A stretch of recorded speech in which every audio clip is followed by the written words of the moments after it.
A healthcare union is warning thousands of hospital patients are dying while they wait for care in Ontario. They shared stark numbers here at Queen's Park that paint a grim picture of the healthcare system and are calling on the Ford government to make significant investments. Staff in Ontario hospitals are cracking under the weight of this tsunami. CUPE's Ontario Council of Hospital Unions highlighting the wave of problems in a 21-page report dubbed the Hospital Crisis. No capacity, no plan, no end. They found hospital staff vacancies have grown dramatically, increasing 19% over the last year. And currently, 37,000 positions remain unfilled. The vacancy rate of registered practical nurses has more than doubled since the Ford government took office pre-COVID.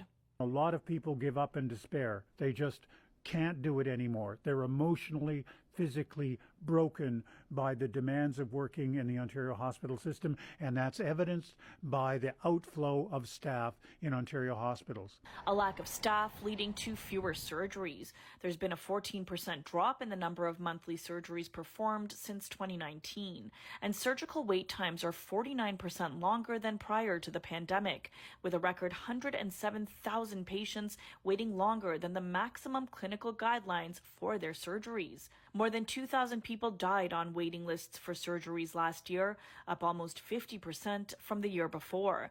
Another 9,400 patients died waiting for MRI and CT scans. It's a heartbreaking tragedy to see deaths that are unnecessary if we would only make better investments in our healthcare system. In a statement, a spokesperson for the Ministry of Health tells us the government is expanding capacity, getting shovels in the ground for nearly 60 hospital developments over 10 years that will add thousands of beds across the province. They add since 2018, they've built 3,500 hospital beds. The nominal increase will not even come close to covering off increased demand for services due to population growth. So far, we see no attempt by the provincial government to move on this or to even recognize that they have an urgent problem that needs to be solved. The union, which represents 40,000 hospital workers across Ontario, is estimating at least 8,100 more hospital beds and 60,000 more staff will be needed to meet patient needs over the next 4 years. This gap here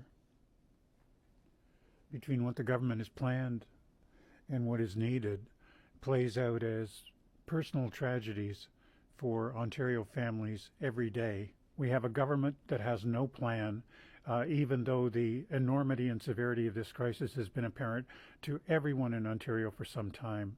The union has planned a protest here at Queen's Park on September 25th, the day the legislature resumes. For